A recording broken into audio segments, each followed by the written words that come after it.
Cape Town forever.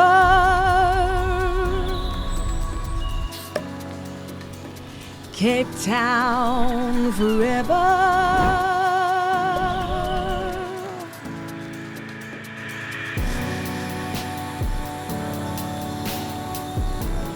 In this episode, we get to speak to Alderman James Vos, Cape Town's Mayoral Committee Member for Economic Growth. Alderman Vos has the important task of looking after Cape Town's tourism, trade, and investment activities. He is dedicated to enhancing the city's business landscape and creating opportunities for all. Let's find out what special plans Alderman Vos has for Cape Town's future. We're back with Cape Town Forever, and we have a special guest today with us, Alderman James Vos. It's really great to have you here with the team. Very busy man. It was a struggle to get hold of you, but we got you here. Thanks so much for being here. I'm going to get straight to it. You've had quite a journey to get to the position that you are. You've done a lot for Cape Town. Tell us about, where it all started and how you got here. Obviously, you don't have to tell us the entire book because I'm sure there's a book to be written about it, but tell us more about yourself. Well, yes, I've got a passion for community service. So I started my career as a ward councillor way back in 2000, got elected for 3 terms, and then I had a short stint in Parliament. Got elected to Parliament in 2014, served as the Shadow Minister of Tourism, which was a great privilege because I got to see exactly what makes South Africa such a fantastic country filled with talent, potential, and so much possibility, because each province really represents something so unique.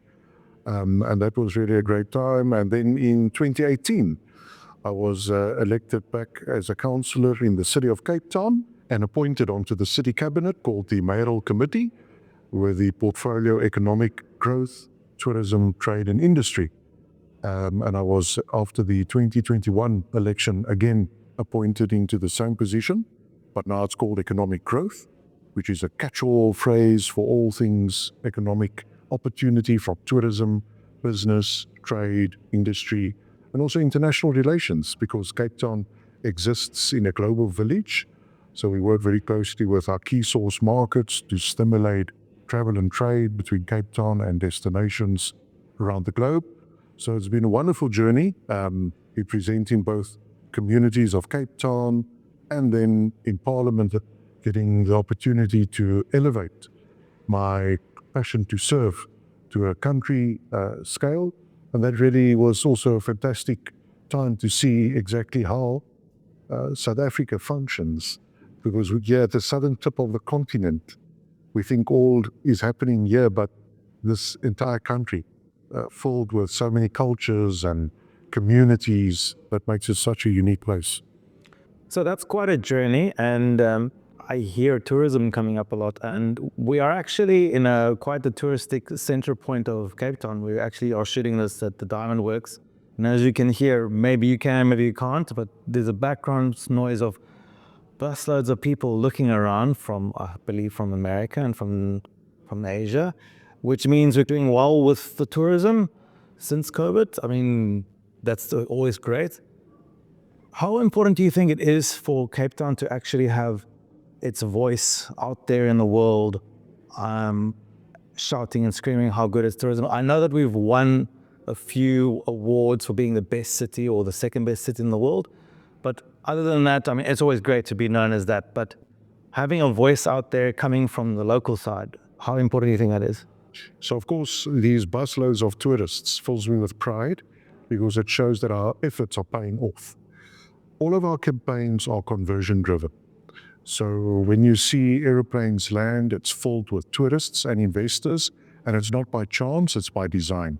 So as a city government, we work closely with our industry partners to market Cape Town in key source markets, but backed up with conversion, because it's those forward bookings that business can benefit from. And so that conversion is, for me, the key point in all of our marketing efforts, because you can market Table Mountain, our beautiful oceans, our vineyards, but cities around the world have that same characteristics. They've got those same features, beautiful mountains, beautiful oceans, beautiful landscapes. But you must connect your campaign with a conversion. That's the point where someone makes the booking. And that's why I love your introduction to the question, to say that we are hearing a lot of visitors here in the room next door coming to experience the diamond works and the beautiful displays that we've got here. And those busloads come here with a purpose. They come here to spend time and money in our destination. And that's where our campaigns are focused towards, because we want visitors to come experience Cape Town, but to stay in our city for a longer period so that they can spend more money. I believe that the two most important commodities in tourism is time and money. And that's why all of the work we do in our destination and in our key source markets is to position Cape Town as the city of choice to visit, live, work, play, and study, so that we can showcase all of those characteristics to potential visitors, because visitors around the world, or tourists, are spoiled for choice. They can go anywhere. And that's why Cape Town, for us, it's important to position us as a city filled with character, filled with community, and filled with culture. Because research shows that visitors, tourists, are looking for things to experience that locals experience. And so that's why we have a 5-point program of action to drive the visitor economy in Cape Town forward. And it's about volumes and values. First up, landing more flights. So we're on a mission to get us more flights landing in Cape Town and to connect our city with more key source markets.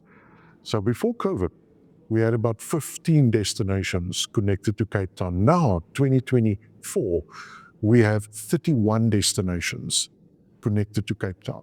And that means 226 international flights landing every single week into Cape Town. And that's a record high. That's 27 airlines that we have partnered with that are now flying directly to Cape Town. And our key source markets, Africa, Europe, the UK, North America, and South America. We are now engaging our tourism operators and travel partners in the East, India and China, so that we can get some more, or at least direct flights out of India and China. So that is what we are working towards, because then we are covered. We also are a gateway city into Antarctica. So that is also one of our accomplishments as a city. But you've mentioned those awards. Now, of course, it's great to receive awards and accolades, but what sits behind those awards and accolades are real work, real programs and platforms implemented by the city government and our tourism partners to make Cape Town a great city to visit, so that we not only rely on marketing, but that we also rely on our tourism partnerships with cities, airlines, so that we can get that conversion, the point where someone makes that booking. So with landing more flights, it opens up so many more markets for us. So we are constantly talking to more airlines and more cities to get those direct routings. Number 2, docking more cruise liners. So in the last cruise season, we had just over 70 cruise liners dock here at the Cape Town Cruise Terminal at the V&A Waterfront. This coming season, we have 80 plus cruise ships confirmed to visit Cape Town. Now those cruise ships are filled with passengers and crew that spend money in our city. It's estimated that for every cruise liner that docks, it's 100 million rand per port visit, because it's the spending, but also the provision of goods and services and the maintenance of those cruise ships. So it's a big money spinner for our city. And so we have a dedicated program called the Cruise Cape Town program that goes out and looks for cruise ships to come and visit our city, dock here, and stay for longer. So they mustn't just simply come here for a day, they need to stay for a few days, but also to start the world voyages from Cape Town, because then the crew and the passengers will fly into Cape Town and start the voyage from here.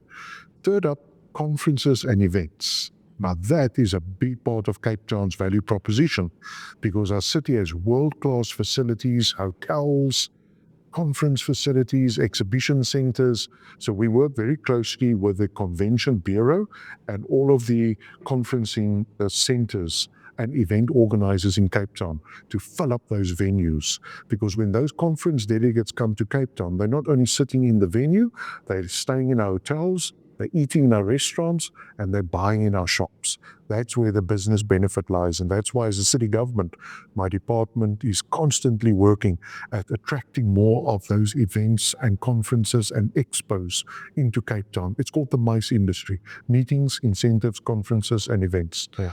And our events calendar is filled up for the next couple of years with some signature events, big events, but also community events, because they also have a place in the ecosystem and they also stimulate supply and demand at that local level.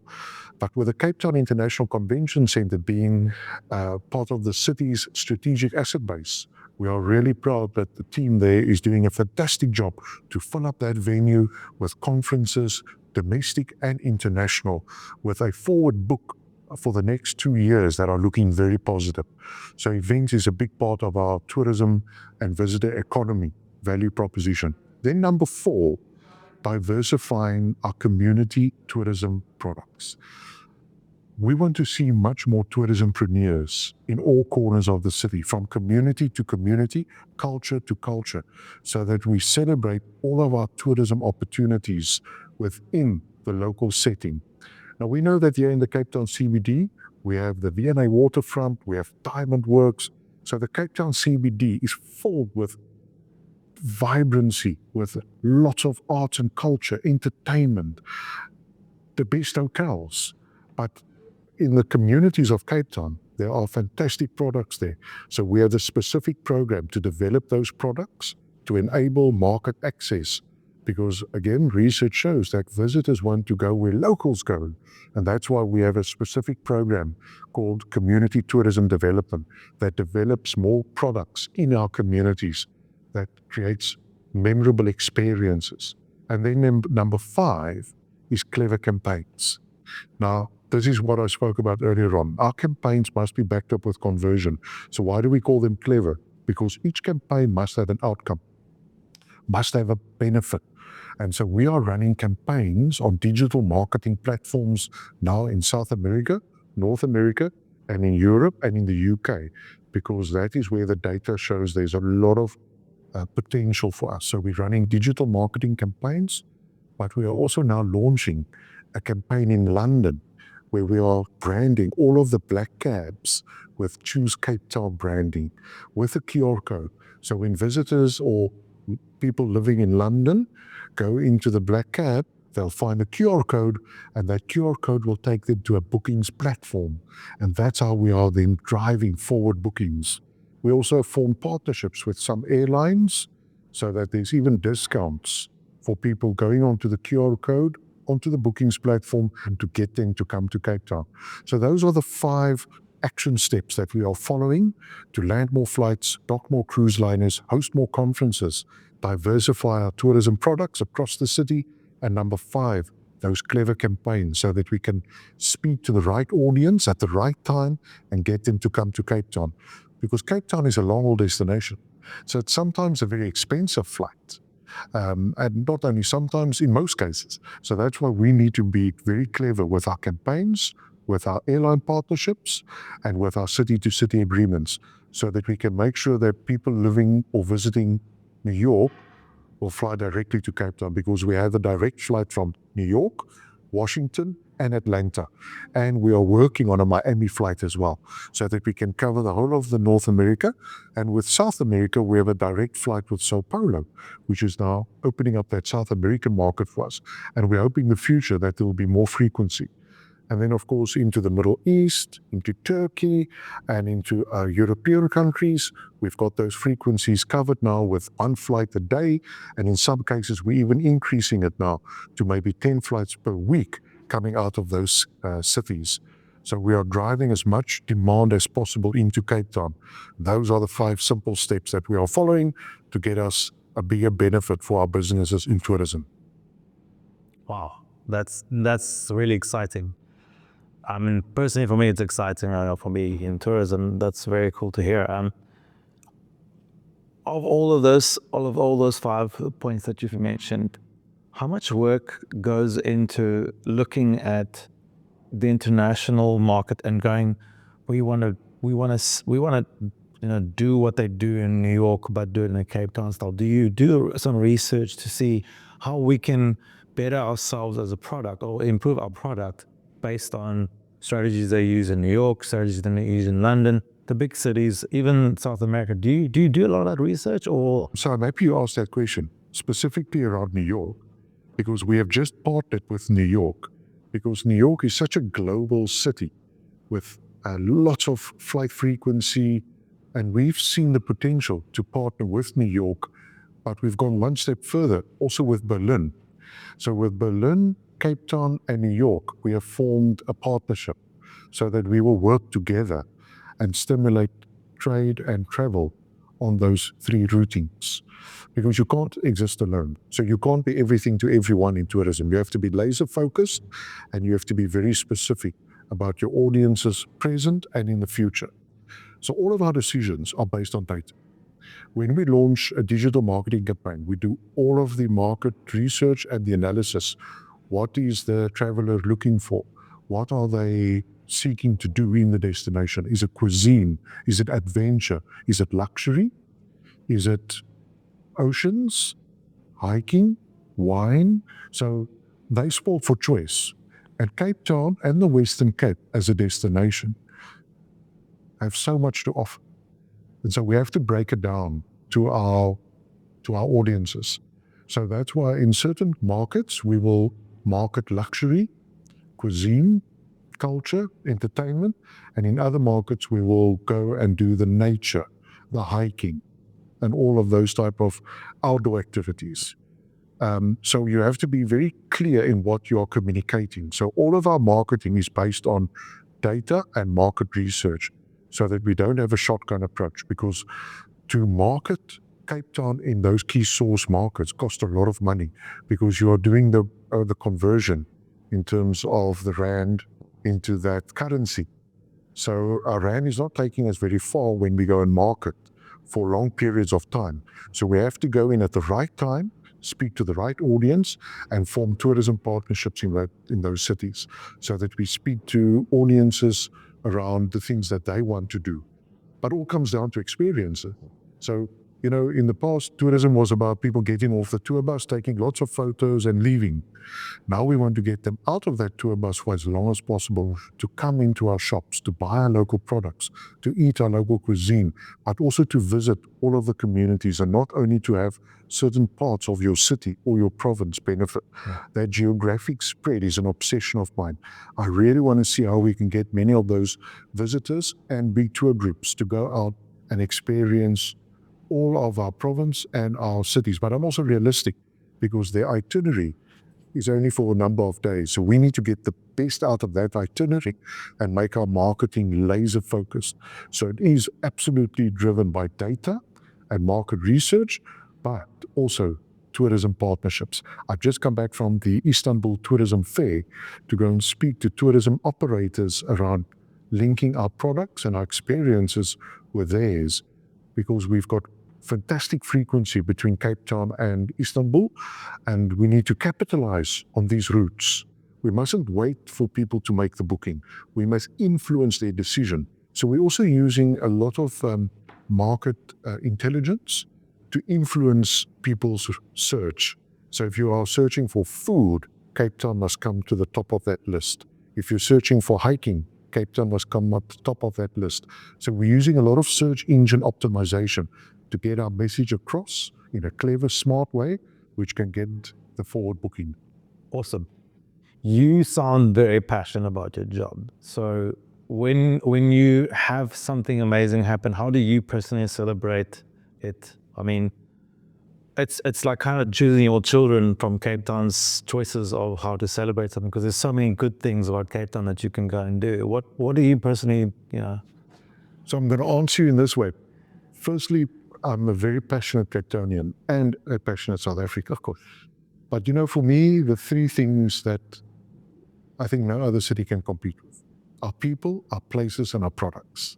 And so when we get to open a new tourism business, or when we land a new flight, or dock a cruise liner, or host a new conference, The way I celebrate is to be there. I love to see progress firsthand. So I love to go and see for myself, meet the role players, be present. That's always the first thing for me. Let's be present and make ourselves felt, because it's there where you can network and do some more business to business so that you don't leave things for chance. It must be by design. So for me, the celebration is to come here to Diamond Works and see 3 tour buses filled with American visitors coming to experience our people, our places, and our products. So for me, that's the celebration. And of course, if you look at what Cape Townians are great at, we are craftsmen, we are innovative. And where there's a will to succeed, we make that happen. And that's really, for me, the celebration in all of us. And so, of course, when I look at those numbers, specifically if you look at the 2023 numbers at Cape Town International Airport, just under 11 million passengers processed for the year, record high. That makes me feel very proud, but it's also showing that our efforts are paying off, because one must be humble in all of this, because things can go quickly wrong, but visitors are sport for choice. So other cities are competing for their market share. When I met with New York Tourism, I could see exactly who are they speaking to in their forward plan. They're global cities, so they need to speak to more than only us. We think it's only about Cape Town, but there are so many other cool cities out there. So I know that other cities are doing a lot of incredible work, so we need to be humble in all of this and remember that behind all of these numbers are real people for whom these visitors give locals jobs. And that's really my dream in all of this, is that we can create a tourism-related job in every household. And I would love for that dream to become a reality, because for every 12 visitors coming from our international markets, 1 job is created in our local economy. And that's for me the celebration. So I often remind myself and my team in the department, guys, we do this for Cape Townians so that there's a business benefit, because if businesses can grow, they employ more people. But we can only do it if their products are market ready, world quality, authentic, genuine. And if it shows our heritage, our cultures, our cuisines, then we're going to go very far. And so for me, that's the celebration. That's amazing. We share the same sentiment here at Cape Town Forever, and thank you so much for your time. I'm sure we can speak for hours about things in Cape Town. I myself am quite a big fan of Cape Town. I've lived here for 40 years of my life. It is in my heart and in most people's hearts. Thank you so much for all the hard work that you do. And thank you so much for the fire that you have inside you to actually carry on. It really is a hard thing to keep on with the stamina, and well done, really. Like we really appreciate your work and the work that Cape Town's people do for us. Thank you so much. It's a great pleasure. And I do love the name of your show, Cape Town Forever. It's really a really cool name, and it says a lot about who we are as Cape Townians, filled with resilience, filled with passion. So yeah, thanks for sharing the stories and for the work that you do as private sector in tourism, because no government can do it alone. So all of these programs and platforms that we implement, that we secure, is only part of the equation. The other part is the work that the private sector is doing, because that is where the potential lies. And so just a big thanks from me and Cape Town for the work that you guys do to celebrate and to create these products and experiences. Thank you. See you out there. Cape Town forever.